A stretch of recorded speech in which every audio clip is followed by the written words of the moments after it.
Anthropic released enhanced admin controls for Claude Enterprise on July 3, 2026. The update brings richer usage analytics for enterprise administrators. It also adds model-level entitlements so admins can control which models teams can access. New spend alert features help finance teams track AI budgets in real time. Alongside this, Anthropic is closing loopholes that let Chinese companies access Claude through Singapore subsidiaries and VPNs. The move reflects growing pressure to tighten compliance with export control rules.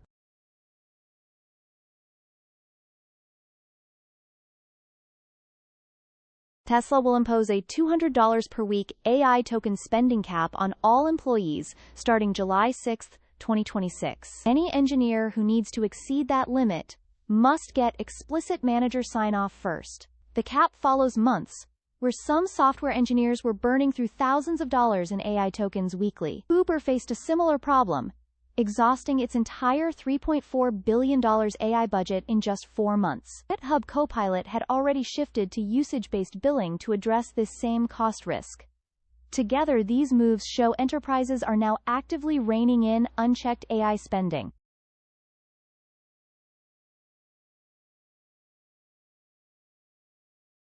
CISA added a SharePoint server vulnerability, tracked as CVE 202645659, to its known exploited vulnerabilities catalog this week. The flaw is a remote code execution bug caused by deserialization of untrusted data. It carries a high CVSS score of 8.8, making it a serious risk for exposed servers. Microsoft actually patched the issue back in May, but failed to publish an advisory until much later. Federal agencies were given a strict deadline of July 4 to apply the fix. Notably, an attacker only needs minimal site member permissions to trigger remote code execution.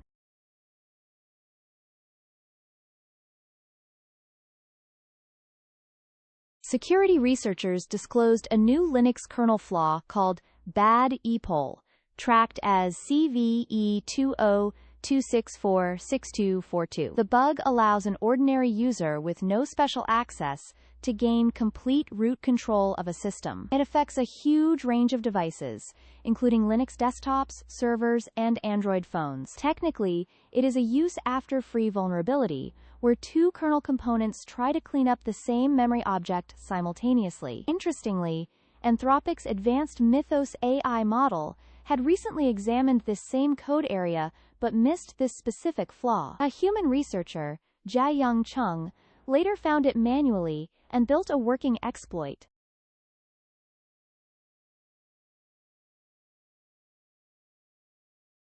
The NSA's Laboratory for Physical Sciences, along with the Army Research Office, launched the Quantum EGL initiative this week. It directly supports the President's recent Quantum Executive Order, aimed at accelerating U.S. leadership. The program's first focus is deepening collaboration with quantum industry players on commercial roadmaps. A major goal is strengthening domestic supply chains for specialized quantum computing components. The initiative also targets breakthroughs in error correction techniques and quantum algorithms. To move quickly, Quantum EGL will use flexible contracting mechanisms to work directly with quantum companies.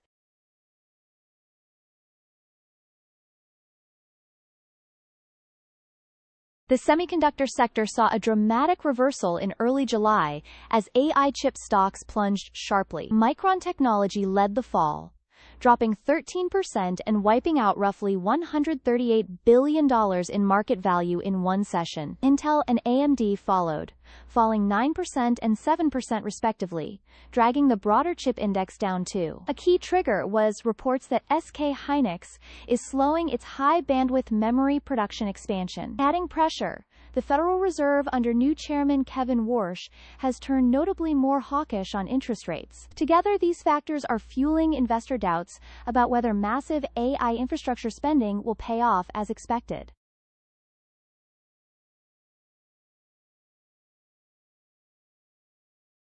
Samsung and SK Hynix jointly pledged over $1 trillion to build major semiconductor and AI data center hubs in South Korea. The investment plan is spread across the next decade and targets strengthening the country's chip ecosystem.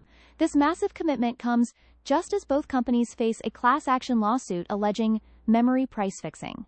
The suit claims prices for memory chips were inflated by as much as 700%. Adding to the week's developments, SK Hynix is set to begin trading American depository receipts on the Nasdaq starting July 10. Together, these moves underscore South Korea's aggressive push to dominate the global AI memory chip market.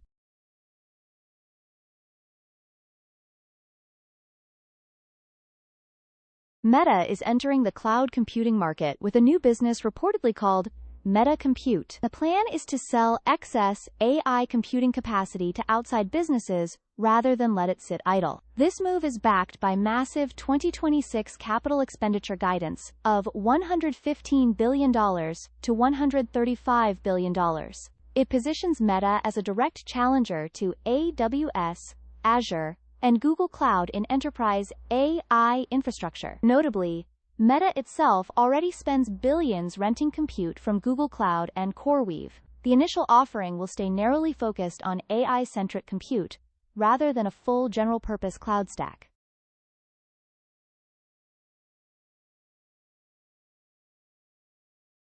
Bitcoin rebounded above $63,000 this week, reversing losses after touching a two-week low. The recovery was driven by $223.5 million in spot ETF inflows, recorded on July 2, snapping a brutal 10-day outflow streak.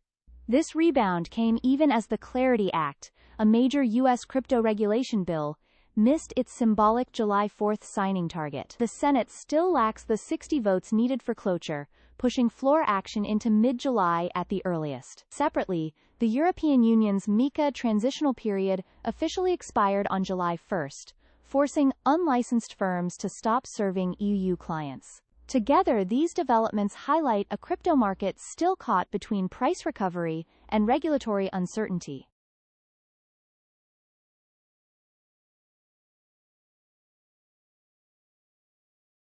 Thank you for watching.